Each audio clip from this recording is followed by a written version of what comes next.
Guys, আসসালামু আলাইকুম। কেমন আছেন আপনারা? আশা করি ছোট বড় সবাই ভালো আছেন, ভালো থাকেন। গরমের মধ্যে খুব সাবধানে থাকবেন, গরম থেকে ঠান্ডা। দেখতে পাচ্ছেন আমাদের চারা গাছে কত সুন্দর আম ধরছে।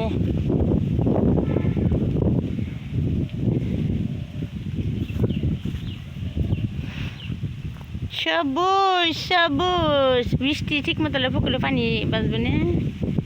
এত নিচে আম পোলাপান যে কম শুনিয়ে যায়, হাতা ভাত করে নিয়ে যাবো।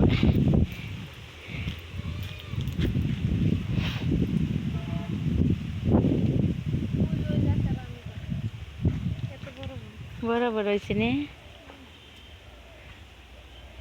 কি সুন্দর আম। নিচে থেকে আম ডাকতেছে, মা মা। এল্লা দেড় তো জ্বলাই গেছে গা, খুব সুন্দর। তারপর দেড় জ্বলাই গেছে গা। বৃষ্টি হলে একবার দামা উঠবে না। দেড়শ না বলে বলছে সেলিম ভাই বাজারে যায় 5 শাক বিক্রি করবো। 150 কত শুনলাম, তাই তো দেখা যায়। হাসিরি তো ঠিক মতো কথা কইছে। আফা করলে যে 150 বুনবো। ভেন্ডি ভেন্ডি ভেন্ডি বুনবো। হ্যাঁ, ওই যে দেখছে আম্মুরে, দেখছে দেখছি আম্মু, আম্মুকে দেখছি। এক পেঁপে গাছ নাই রেখে ঢালেছে কে, একাই নাই রয়েছে। আমার দেও গাছে পেঁপে ধরেছে, নাই রয়েছে। পাতা জ্বালাবই না, মরে যাবো গা।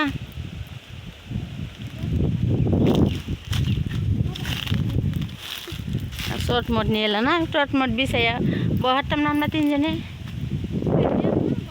না চেন রাখবো কেমনি বমু, পাকা দেখান চেয়ারম্যান বড় আম বিড়ে করে নিয়ে এসছি।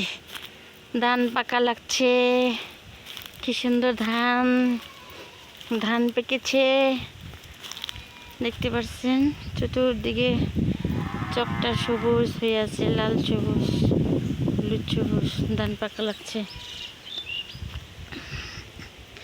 কান্তাছে মা। তোমার মা ওই বাদ গেছে মা। হাসির বাচ্চা কান্তাছে, হাসির বাচ্চা কাঁদতাছে। সুন্দর কলা বাগান, সবজি, পাঁচ শাক, ডাঁটা মরছে। স্যার আমি বলছিলাম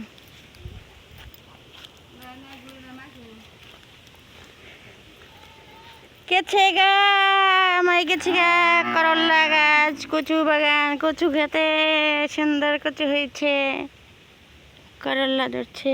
এই যে এইটা ফজলি আমের নাগালে একবারে, কি সুন্দর সাইজ দেখতে পাচ্ছেন, কি সুন্দর সাইজ।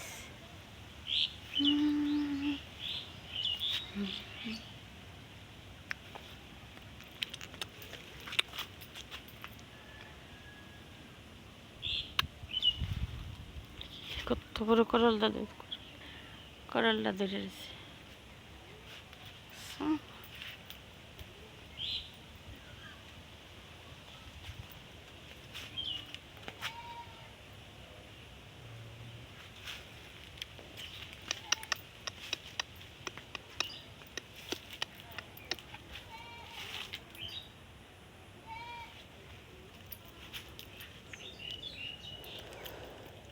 গ্রাম এলাকায় সব কিছু বিনা খাইতে হয়। দেখেন কচু বুনছে, কচু এগুলো বিক্রি করে খায়। কত বড় বড় করল্লা ধরে রয়েছে দেখতে পাচ্ছেন, করল্লা।